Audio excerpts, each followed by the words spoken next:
Awesome, guys. So, welcome to the next episode of Finn's Fun Fact Fridays. And today we're going to be talking about our Asian short-clawed otters. This is Louie and Mara, and these are our two pair that we have here at World Zoo. But we'll just talk to you and give you a lovely few facts about them. So, being an Asian short-clawed otter, these are the smallest species of otter on the planet. These guys don't get any smaller than this. It's a really, really cool species. They're also in the weasel family. You can tell by looking at their body shape, they're very, very slender, and that's a very good characteristic of an animal that would be found in that group of animals. But being an Asian short-clawed otter, these guys have obviously love to swim around and love to eat fish and all that kind of stuff like that. So these guys have a big range of diet, living by the water. These will predate on any kind of mammal that lives on the water, like any kind of water vole, stuff like that. Water birds, but they also go for snakes, they'll go for lizards, they'll go for frogs, and insects in this case as well. So lots of different range of food that they would be able to hunt and predate on. So obviously, being in the water and loving to swim around, these guys have got some adaptations to help them do that. So they obviously have that lovely long thick tail, and that does help them to propel themselves through the water.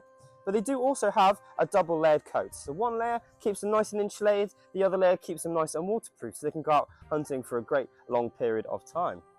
These guys also have very, very sensitive webbed feet, so obviously webbed feet will help them to propel for the water, but also to feel around for stones to help flip over, just like they're kind of doing now on land. They do this in the water, flip over the stones, help looking for all those crustaceans and things that they'd like to be eating on as well. Threats in the wild are habitat loss, mainly from people building onto their territories, but also from the illegal wildlife trade. As you can see, these guys are very, very cute, but unfortunately people do take advantage of that, and they are taking them out the wild. But that is really affecting the whole ecosystem that they come from.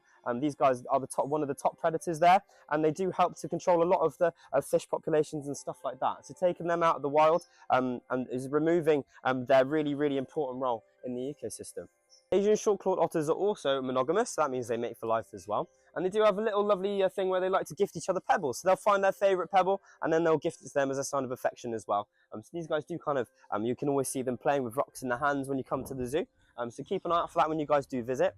But a bit more about them individually. So Louie, who's the bigger one with a bit of a stumpy tail, he comes from Birmingham Wildlife Park.